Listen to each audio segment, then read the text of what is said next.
So, Philip, thank you so much for joining us this morning, giving his thoughts there on the results of HSBC. Well, now, the Financial Conduct Authority has revealed that the number of investors reporting possible investment scams to it over the past 5 years has now nearly tripled. I'm joined by Mark Steward, Executive Director of Enforcement and Market Oversight at the FCA. Good morning to you. Thank you for joining us here. Mark, give us an idea. You know, we talk about scams. What sort of things are we seeing happening specifically?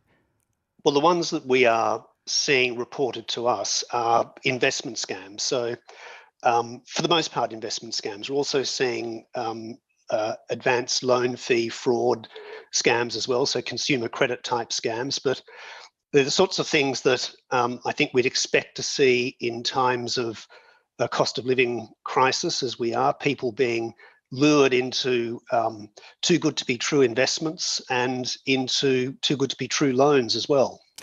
If that is the situation at the moment, what is being done to try and protect people to make sure that they don't fall victims to these scams?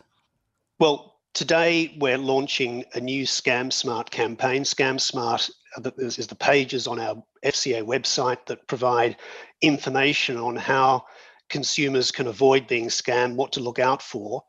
And the campaign is all about understanding the way scammers are operating and how they're using our behavioural vulnerabilities to exploit consumers, and what consumers can do to spot this for themselves. And we know that the ability to detect and spot these things, particularly the obvious signs of scams, is the best way to protect yourself from becoming a victim in the first place.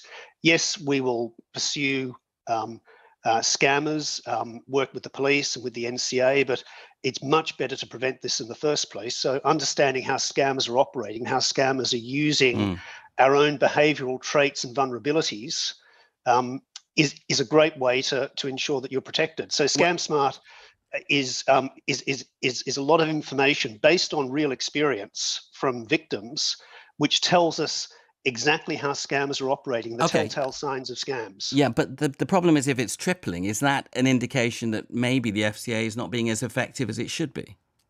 Well, what's tripling is people reporting it.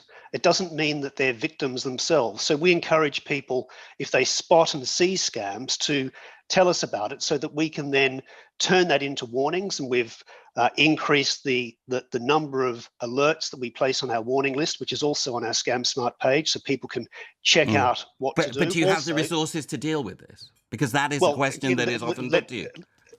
Let me finish, because this is about prevention for the most part.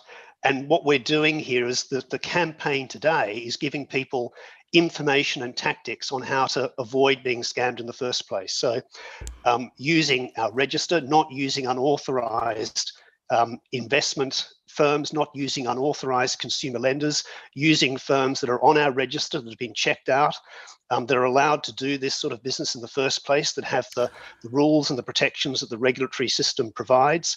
All of that is part of the protection that is offered to consumers. And I think consumers will be happy to hear that. But I would like to press you on this, because if we're seeing the problem increasing, which is what you said at the start of the conversation, you need more resources. Do you have adequate resources at the moment? Well, we're not a fraud agency. So we work with the police in pursuing scammers. We pursue scammers who are undertaking regulated activities without authorization. We have many cases in court all the time. But the point of this campaign is not about pursuing scammers. It's about providing consumers with information that allows them to protect themselves better. And of course, as well, our sister agency, the Payments Services Regulator, is also consulting at the moment for a scheme that will provide mandated redress for victims of push payment fraud. So there are lots of things going on to protect consumers. It's not just about pursuing the scammers. Mark, thank you so much for joining us there. Let's have a look at what's been happening in the market. Sophie Lund-Yates, who's equity analyst at Hargreaves Lansdown,